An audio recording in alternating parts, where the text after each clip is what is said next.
You're listening to the Sacred Mama Podcast. I'm your host, Kara Ray, aka the Sacred Mama.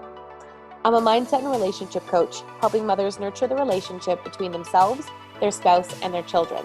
This is also sometimes inside of a co-parenting relationship. This podcast was designed specifically for mothers, stepmothers, and soon-to-be mothers to come together and truly support one another, to have the real, raw, honest, unfiltered, and soulful conversations about the realities of motherhood. My goal is for mothers to reclaim their self-worth and reclaim their self-identity while navigating motherhood. It's time you treated yourself as a priority because most of all, you matter. I believe that you can have the thriving family life. I believe that you can have the booming business. And I believe that you can have the passionate and abundant relationship. Most of all, I believe you can fully love yourself in the now without sacrifice. Throughout this podcast, you'll gain access to the minds of industry leaders and of course solo episodes by yours truly. So, let's dive in.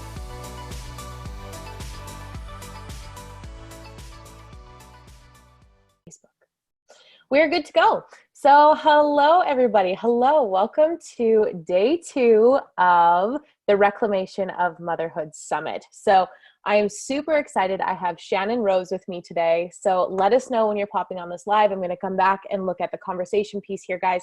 But Shannon is an online business strategist, and she's a holistic life coach for women who are ready to stop the excuse and create a life they truly cannot get enough of. So welcome, Shannon. How are you? I am so good, and we're rocking it from the car tonight, people. Which is awesome, might I add, which is awesome. And so my apologies, guys, we're a few minutes late. We just have some technical difficulties that we're figuring out, but we're here and we're doing it. So thank you again, Shannon, for being here. You guys, today we're going to be talking about self-prioritization as a mom. This is a crucial topic. And so before we dive in, Shannon, I'm asking every single guest expert this question. What does this summit mean to you? It's really funny that this summit is happening right now because my mum is here from Australia, and I watched my mum give up her life when she had us. Mm-hmm. She had us and she gave up everything. And the conversations that we are having right now while she is here is it's about that. It's about her watching me do these things. Right now she's got the kids, I'm out here, I'm doing the thing, and she doesn't understand it. Mm-hmm. This summit is everything because this is what I believe in. I believe that mums really we have so much to offer. We're these amazing nurturing beings. We bring children into the world. But I believe because of that, it's our responsibility to go out and actually do more with ourselves than fold another load of washing. Yes. Mm-hmm.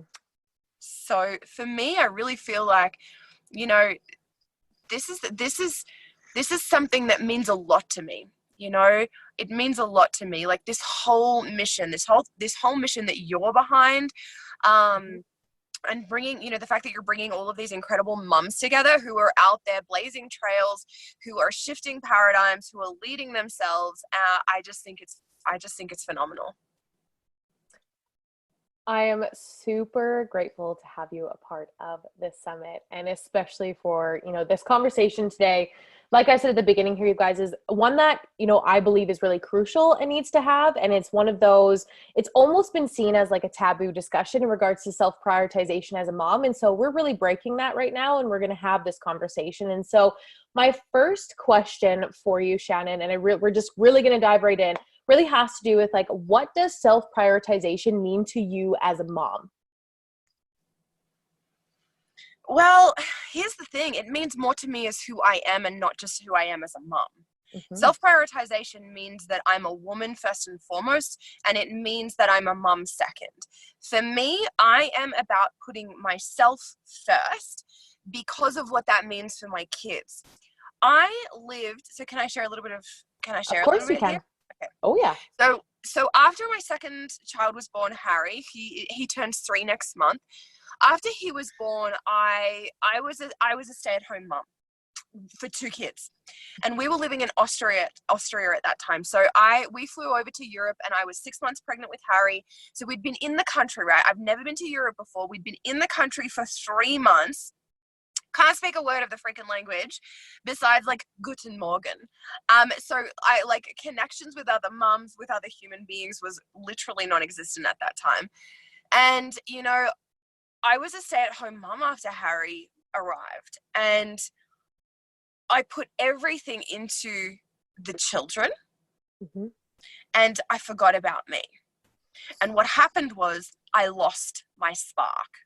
I lost my fire. And I'm going to say it, I lost my soul. I was this shell of a woman because there was no self-prioritization.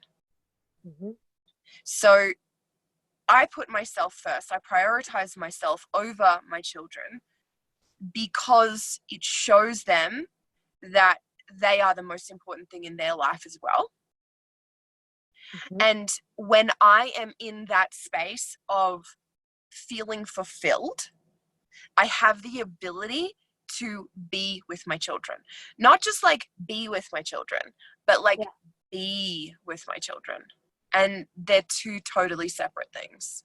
100% they are. And I think it's important to be talking about, you know, the conversation with our children about how that whole self-prioritization piece is that if we are not, you know, prioritizing ourselves, like who we are, but then we're telling our children that they need to ensure that they're being taken care of and that they need to make sure that they're doing the thing, but then they're watching us do the complete opposite, it's really going to confuse them. And so if we want them to really take care of themselves, if we want to like let them go into this big world and learn that they themselves come first, we also, I believe, need to embody that ourselves, because they lead from example. So then they start replicating what we are doing. Do you relate to that? Oh my goodness, yes. Yes. And so and this whole conversation about self-prioritization, because I really want to get into the whole guilt aspect of this, and because I know you and I have, you know, we've discussed this briefly before, but inside of this summit, this is going to I think not push buttons, but it's going to empower you to actually do something and move. Because, you know, Shannon said before, like, and also myself, is that mom guilt is an excuse. This whole excuse that we cannot, you know, take care of ourselves, that we have to take care of our kids, that's an excuse. Like, yes, of course we're taking care of our children, but not prioritizing ourselves and saying that we feel guilty because we're not doing something for our kids. I'm sorry, but we need to talk about this. So I would love your perspective on this mom guilt aspect on self-prioritization, because, well, first off, you speak a lot of truth. So I know this is going to empower a lot of moms, and you're sitting there like, Who have we got on? Have we got live viewers? Yes, I'm going to go back in here. I know Gina's on here, Sarah's on here, Janelle's on here, and I believe there is a couple others, but I can't see it on here. It's not showing up. Well, hey everybody. Hey Gina. Hey Sarah. Hi everybody else. If I don't know you, I'm sending you all of the guilt-free mum vibes right now. Mm-hmm. Oh, look, it's like I say, it's so timely that my mum is here, because we are having conversations around this very thing. Like at lunch today, I said to mum, like, let's get out of the house. Like, we're going to go and have lunch. And, she started to talk to me about something that my sister is doing, Mm-hmm. and that, she doesn't have time. She doesn't have time for herself because she's got 3 children and she's pregnant with her 4th. And I said to mum, I'm like, that's not true.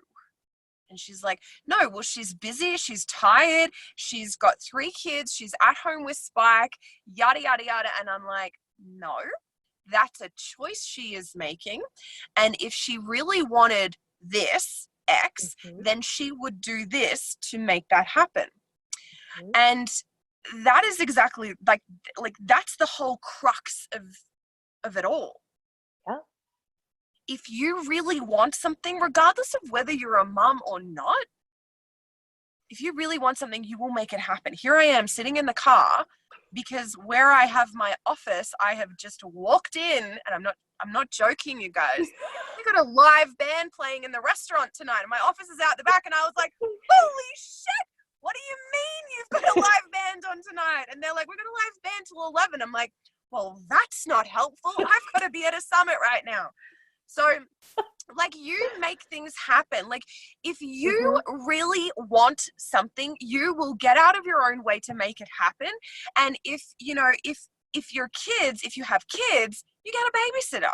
If you really want it, you will ask your husband for help. Now, here's the thing. Yeah, you are going to feel guilty about it. You are going to feel guilty only up until the point where you start to see things shift in your family dynamic. Yes.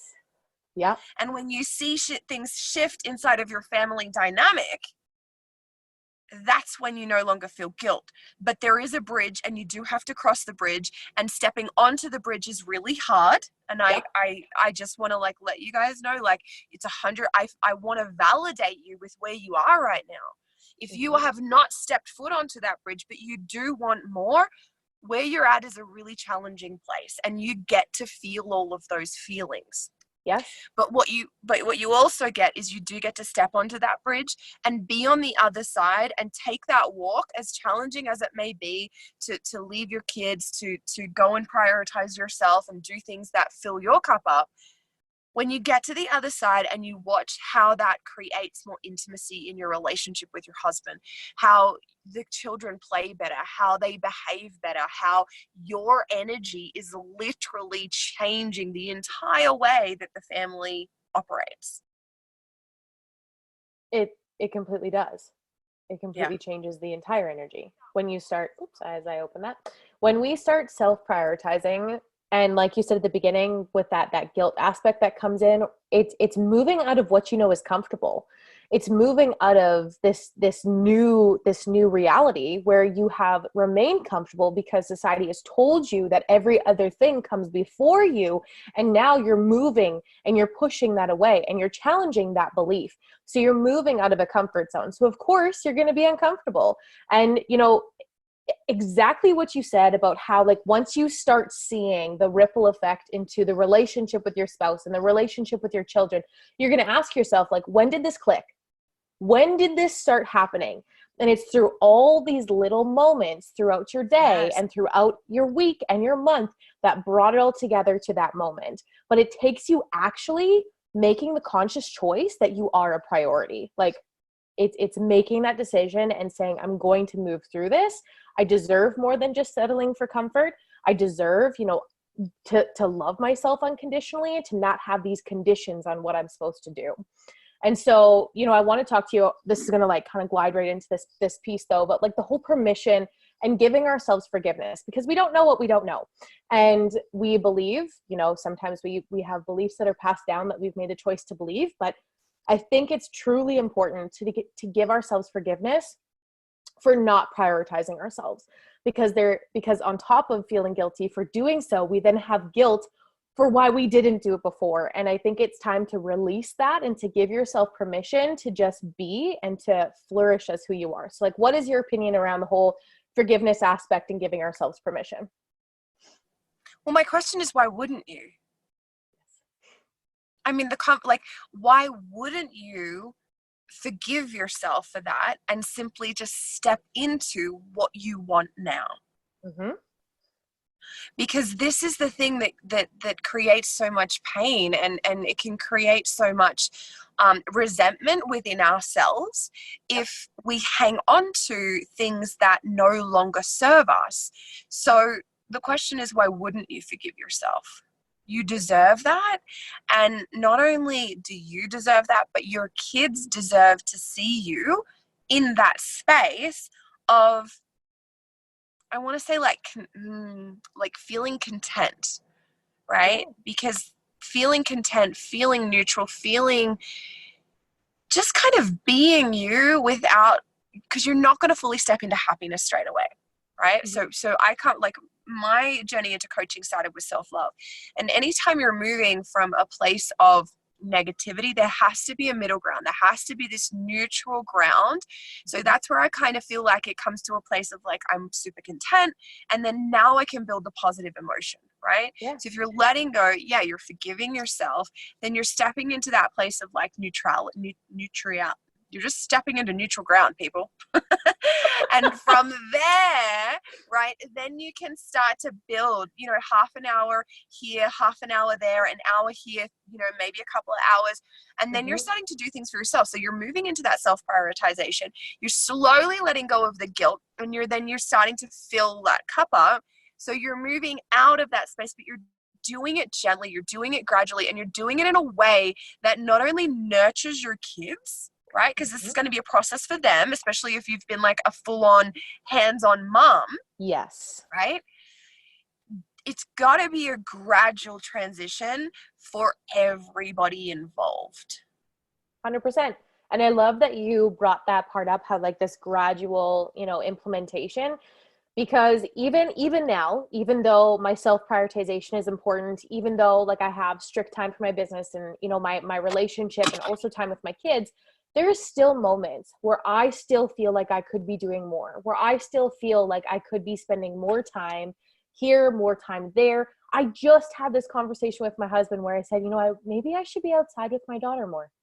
Maybe I should be doing more things. And he stopped me right there. But it's important that you talk about those feelings when they come up, that you express those things when they come up, because I used to just hold them in. And now I can have these beautiful conversations with my husband where I say, okay, I'm getting caught up in these thoughts. These things are coming up, and I know that this is not true. I know that I show up for my children, and I know that I show up for myself, but for some reason it's coming back. And so acknowledge, like, I want to talk about for a moment with you, you know, the whole acknowledgement piece of our emotions as a mom, because the society has taught us basically to suppress a lot of things. And I believe that it's so important as women, but also as moms, that we honor the emotions that are coming up. But before we dive into that, I want to get to some comments here. Are you good with that? Yeah, go. Okay. Hit me. So Janelle earlier, she said, I feel like you've taken the words right out of my mouth. I don't even know who I am sometimes anymore. And then she said, it's so true to hear that mom guilt is basically a choice. It is. Who said that? So Janelle Elizabeth said that. She said, oh, it's so true to hear that mom guilt is basically a choice.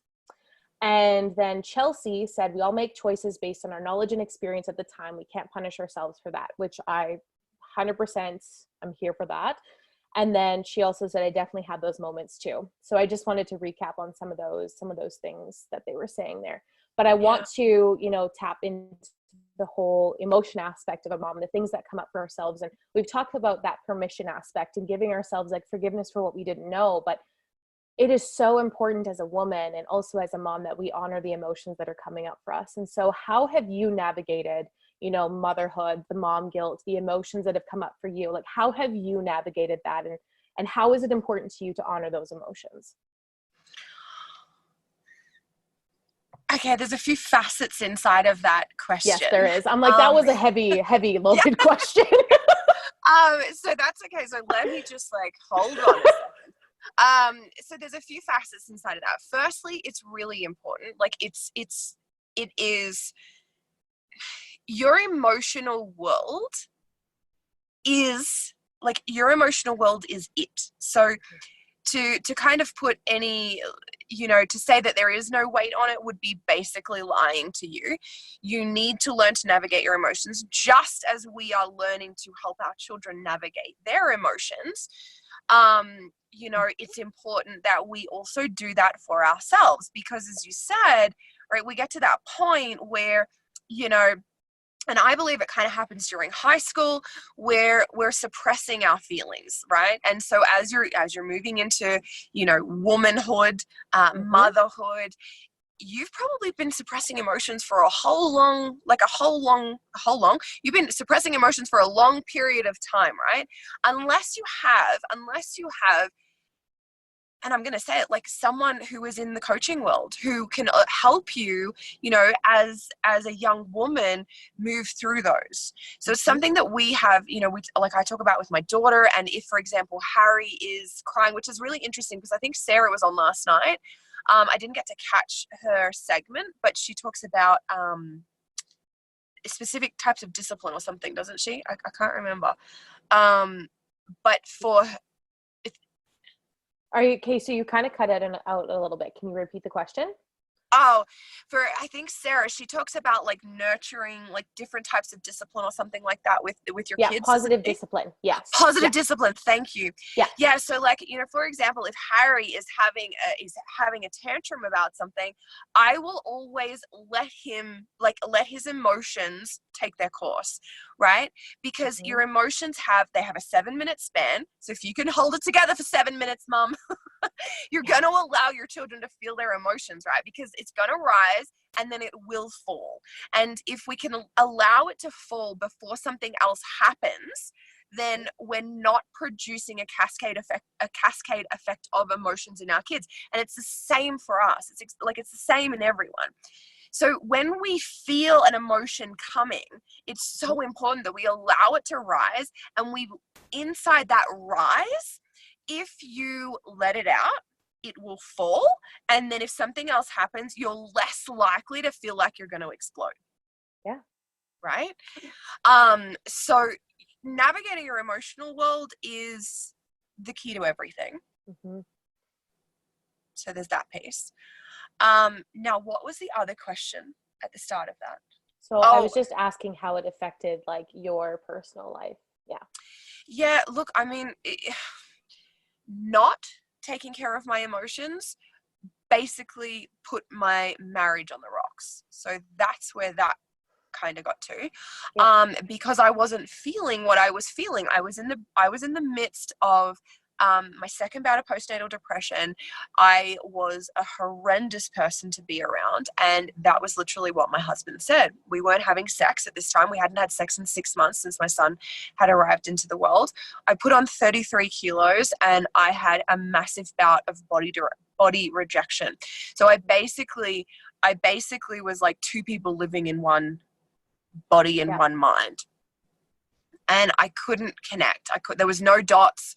None of the dots were connecting, and I had no idea who I was, like I said earlier, and it was because it was pretty much emotionally numb. I wasn't feeling anymore, and I was pushing everything that I should have been feeling onto my kids and onto my husband.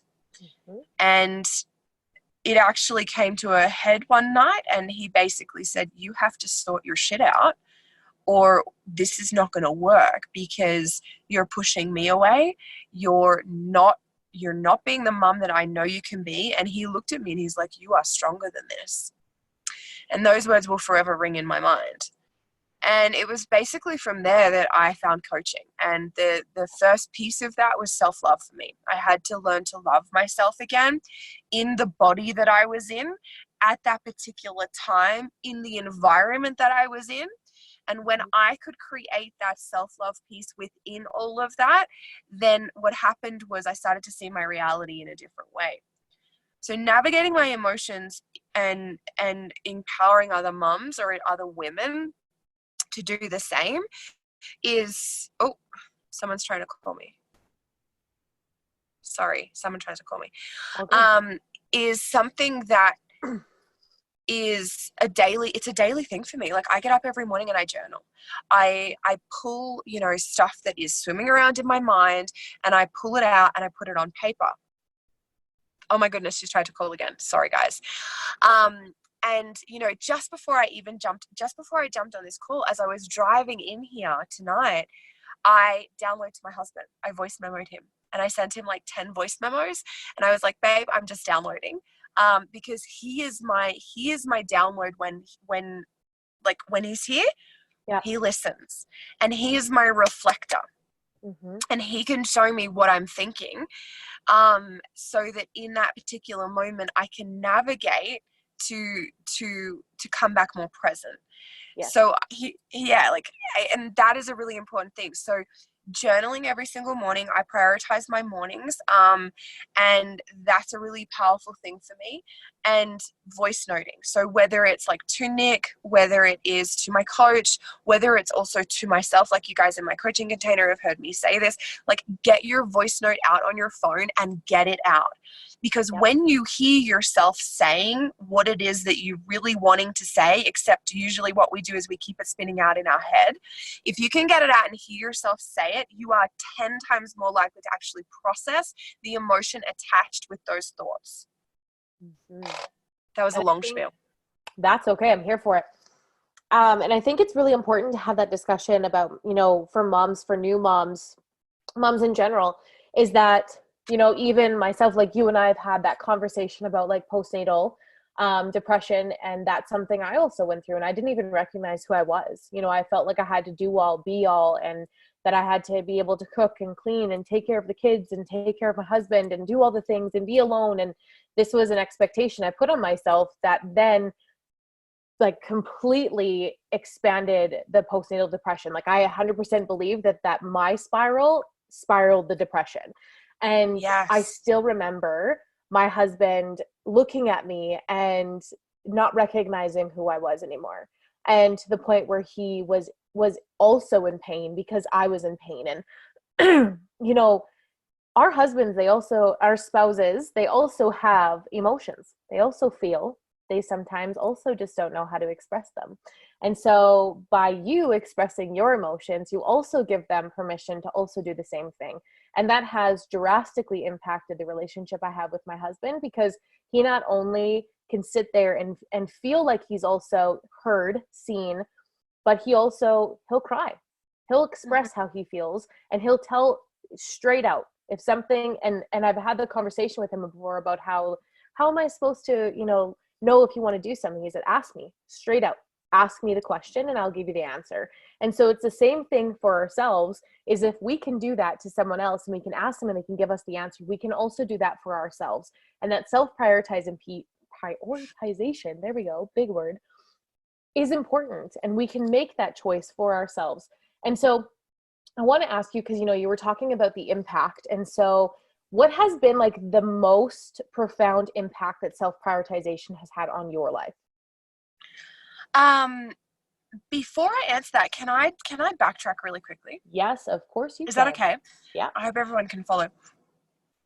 One of the things that also I really feel, and I've connected with myself, is that when we become a mother, right? When we become a mother, there is an energetic shift that happens inside of us. When you step into your mothering energy, you don't feel as much. So just FYI. The reason that you don't feel as much is because mothering energy it's not feminine energy, it's masculine energy. And so when you are mothering, right? And this is also the shift that happens with you and your husband. You become a mother, you start mothering your husband as well. And there is this like lack of like gooey stuff in the middle anymore. And we have to drop that, and we have to step back into our feminine and not be in that masculine mothering energy all of the time. And you get to choose to let that mothering energy go, especially for your husband, because he doesn't need a mother. Yeah. He needs a lover and a partner and a best friend. And when you can step out of that energetic space and then be in your feminine, you will be able to feel more. And sometimes that does come from taking time away from the kids. Yes. Right. So that it kind of just brings that back. I just wanted to mention that because, when we're a mom, like we're mothering, right? Yeah. We're mothering. And when you're in that energy, you're less likely to feel, because you don't have time to feel, because you've got all this stuff to get done. And maybe your adrenaline's rushing. Maybe the kids have fallen over and scraped their knee. Like maybe in that moment, you're actually really scared. But you can't be scared, because what's happening is your primal instincts are taking over. You step into mothering energy and you don't feel that fear because you can't. So that's also suppressing the feelings, that that that feeling will actually change the way you mother. Does that make sense? Yeah, it does. And, just on the back end of that, before we dive into the question I asked you about you, is in regards to the nurturing of like our feminine energy, and for moms who are kind of sitting here being like, wow, like not really knowing the difference between the two or recognizing the difference, how can a mom begin to nurture that feminine energy? What would be something that you would, recommend for her to do?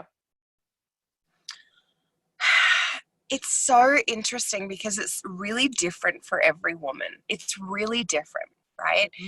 So that downtime for me in the morning is very feminine, right? That downtime for me in the morning where I'm up, Yep. there's no one in the house, it's quiet, I have my morning margarita shot, I have my coffee, I get my journaling done, and then little footsteps come down the stairs and I'm like, right, now we're in mothering mode. So it's that time for me. For me also, it's time with my husband, but I had to learn to let go of the mothering inside of that and let him lead. Mm-hmm. And I prioritize that. So when he's here, so right now he's in America, but when he is here, that's a priority because I get to let go inside of that space and I let him lead, and that helps me be in my feminine and feel more instead of trying to Mm-hmm. think more. Now, the other thing for me specifically, right? Specifically for me, it's movement. Yep. For Move me, your it's body. movement. Yes. Mm-hmm. So for you, it might be walking. For you, it might be Pilates. For you, it might be yoga.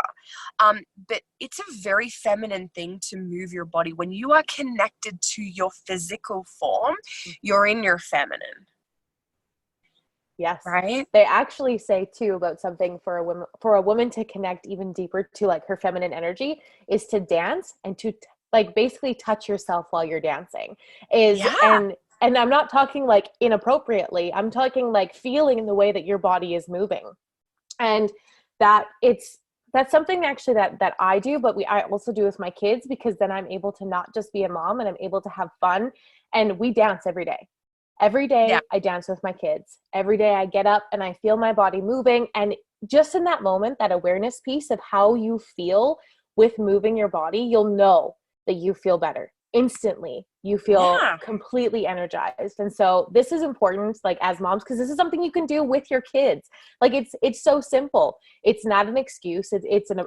You're making yourself a priority. You're tapping into that feminine. And I also, self-prioritization, when you're putting yourself first, when you're doing something that is actually feeling really good to you, like I also believe that nurtures that feminine energy, because, and we're going to dive into how it's impacted your life, but I know through self-prioritization, the relationship I have with my husband has skyrocketed.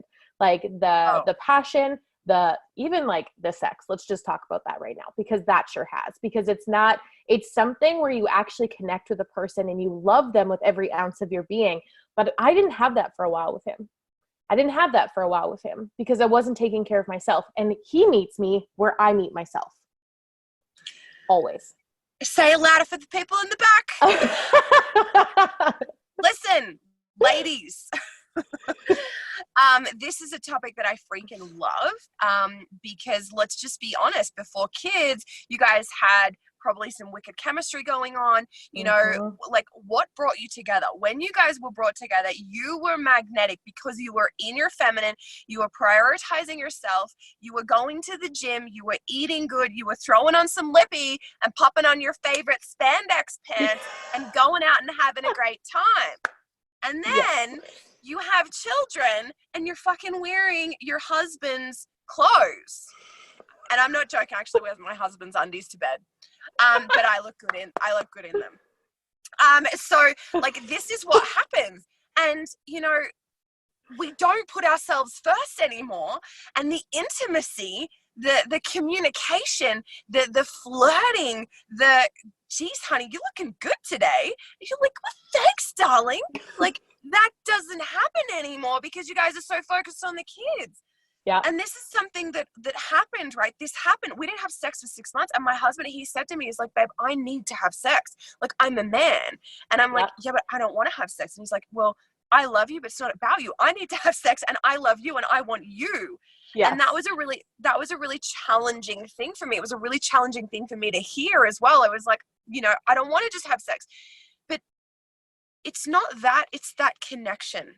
And here's the thing that I know to be true is that when you and your husband, when you guys are lit up, when you are connected, when you are,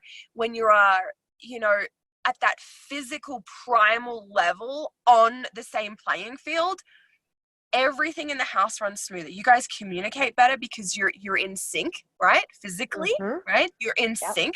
So you're actually listening to one another. You're hearing one another. You're not talking at one another and, being like, what did you say? Can't you just take the fucking rubbish out? It's like, it's not that. It's connection. You're dancing together in the family. And when you guys have that happening, the kids pick up on that energy. They pick up on that. And I don't know about you guys, and I don't know, people are probably dropping off the live video right now, or maybe no, we actually have more. Let's go there, ladies. I don't know about you, but I'm not a dried up, shriveled old prune. Like, I am not, and I don't want to be just because I have kids, right? And I don't deserve to be treated like that, or to treat myself like that. And my husband doesn't deserve that either. He is a man, his testosterone is still flowing, and I want to honor that in him. Like, I want to honor that. You know what I mean? I do. Yeah. And I want to interject here because I had this conversation with my husband about, our sex life, our passion, and how we both wanted this to be thriving. And we had thought back to kind of how it was. And, it's great to think like that, but allow yourself and give yourself permission to reignite that in the way that it looks like now. And so of course it's beautiful to look back at what that looked like, but give yourself permission to rekindle that now. And we had this conversation. I asked him and he said, you might feel uncomfortable after having a baby and there's healing time and things happen. He said, but being a man and witnessing my wife bring my child into this world made me want you 10 times more than I wanted you before. And he said, I don't mean that in a bad way. He said, because I feel like I wanted you a lot. He's like, but now he's like, you birthed my children into this world. It took strength, it took courage, it took all of these things that I had never seen in you before. And when he explained it to me, that brought me to tears, because I feel like this is something that is sometimes missed in, relationships. But I asked him the question about how it felt for him in that moment to watch someone do this, and his wife specifically to do this. And he said, it was a game changer. He said, it was the thing that made me fall even more in love with you. And he said, there's that whole thing where people talk about how you fall in love with your spouse multiple times. And he said, I fell in love with you in a whole different way. And he said, I don't look at your body and see your stretch marks as oh my God, she has stretch marks. He's like, no, you carried a baby. He's like, you look at yourself and you're like, oh, he said, sometimes you're so hard on yourself. He said, I look at it and it's beautiful. And so as moms, I really encourage you to give yourself some freaking love and some freaking credit for what you are capable of doing. And that your spouse, when they look at you, they freaking love you. They're not the ones inside of your head that is listening to all these little things that you're telling yourself. And I've even said that to my husband. I'm like, what are you thinking about? When we're together. And he's like, I'm thinking about you. Well, but let's just strip back the shit for a second as well. Here's the thing, right? They're a man and they want to have sex, and you are their woman, and they just think about sex. Let's not overcomplicate the beast here,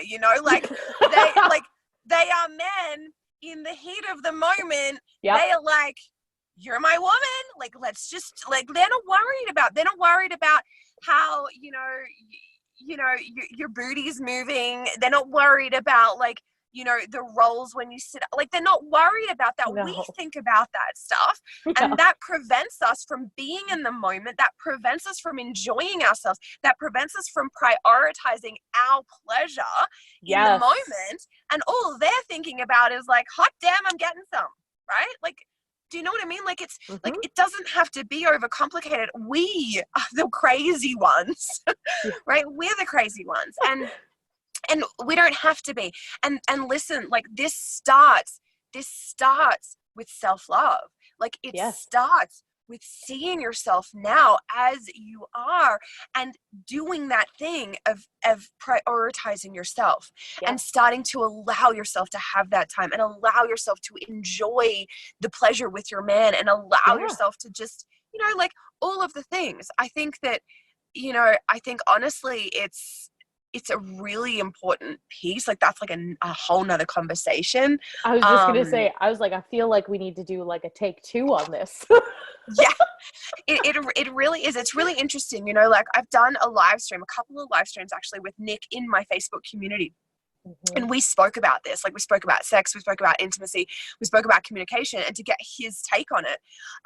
Because a lot of the women that I actually, you know, work with, a lot of the women who have, you know, come through my container or who are in my container, like, we chat about this because, you know, as you guys heard when Cara introduced me, like, my background is strength and conditioning, it's nutrition, it's holistic. Like, I believe in you and seeing you as an entire entity.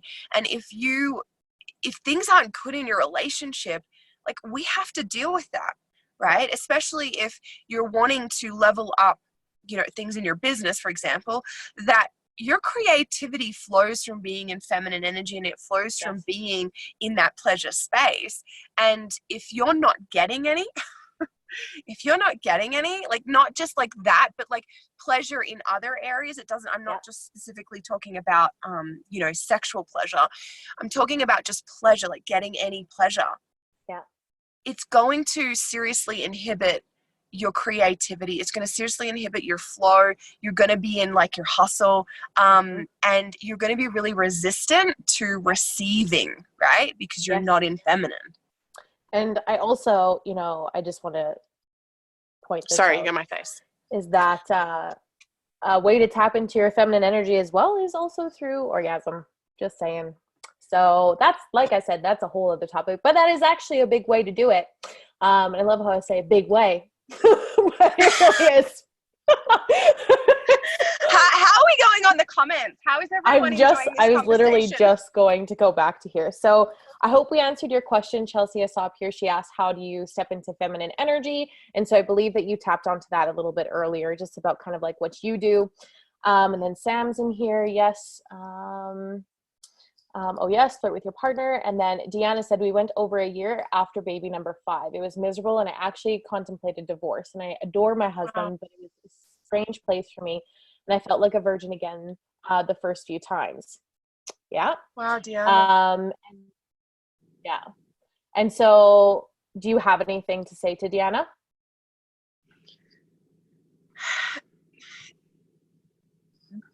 It depends, because there's probably a lot of facets at play, and probably a lot of other things happening inside of that, you know, relationship.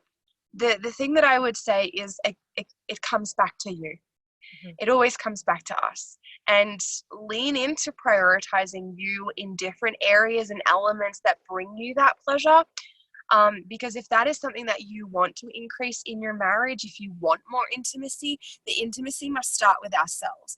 And, you know, when you start to have that intimacy with yourself, even just in the communication that you have within your own mind, and how you're nourishing and honoring yourself, like how are you fueling yourself, you know, just little simple things. It really does overflow into the intimacy that then is brought into your world through external sources, people, all of the things. Yes. And so then Sam said, connection is so important to keep in your relationship, regardless if you have kids or not. I remember after being with one of my ex and our relationship got stagnant. So got stagnant, it sucked ass, and I hated it. He stopped trying and I hated it. And then she said, always reignite your connection. Thank you for saying that. And then Chelsea said, love this conversation. Thank you. So you're welcome. Those are the comments that I'm seeing now. There might be a few that are catching up. Oh, Deanna just responded, we are better now, but in that time it was scary. My husband now is super supportive of me and caring for me, which is beautiful. Fantastic. And so is there any other, thing that you want to ensure that any moms that are watching this know in regards to self-prioritization before we wrap everything up here? The one thing, yeah, I do, I would love to share, Yep. right? And I'm just going to circumnavigate back to, having my mum here, right? So she gave everything up to have children. She gave everything up in terms of career, like literally hobbies, like everything. And my question for you is that if you are not currently prioritizing you, what happens when your children become adults, they leave home, they go out and they live their own life? What will you do then? And my question is why? Because there's going to be a lot of healing that needs to be done if you put your life on hold, right?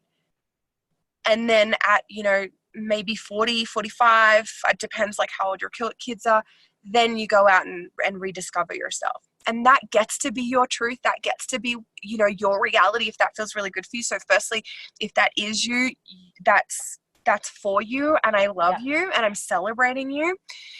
If you're more someone like myself who I want to live my purpose alongside my children evolving, that's my truth, okay? And I speak this truth for those women who resonate with my truth, is that I want to let you know that by prioritizing you, you are not leaving your children at a disadvantage. You are actually, I believe that you are actually empowering them through showing them what's possible. Yes. Okay, so there's one other comment that came in. And so Janelle said, I absolutely love this conversation. I feel so empowered right now. After this, I'm literally getting out of my pajamas, dressing up and dancing in the living room until my husband gets home. Yes! We are celebrating you, Janelle. Take a screenshot, share it in the group, tag us so we can celebrate you. Okay, so I love this conversation. I want to say thank you, Shannon, for being here, for being a part of this summit. And so that everybody who is digging this conversation can connect with you further, can you please let them know how, and then share it in the comments below once we're kind of all wrapped up here? Yeah, for sure. So you guys you can find me on Facebook, you can find me on Instagram, just click on my name here in the group, come find me. Now I have shared for Cara, for you beautiful moms in this space, I've actually created a special calendar link for you to get on a 20-minute support call with me. If you want some like actionable, even if you just want someone to listen for 20 minutes, I'm more than happy to be that ear for you. But if you are also a woman who is in the online space and you are wanting some support with your business, this is a great place for you as well. But also, as you know, I'm very, very holistic and I'm here to serve you. So I've opened up those 20-minute support call spaces for any mums inside this container that would love someone to listen or would love some actionable tips. I'm here to serve you guys. So yeah. And that was sent to everybody in their emails. So that awesome. Link is in their emails. Sent it to them all yesterday. So make sure you guys, I have personally worked with Shannon on like a very personal weather level one-on-one. And I can tell you that, just having that conversation with her is going to really impact your life. And so thank you again for being here. Thank you for everything that you've provided for the summit. Thank you to everybody who showed up live, everybody catching the replay. And yeah, I'm wishing you the most incredible day, everybody. So thanks again, Shannon. And we will see you guys all. Well, I'll see you guys all tomorrow. Thank you for having me. Bye, everybody. Bye, guys.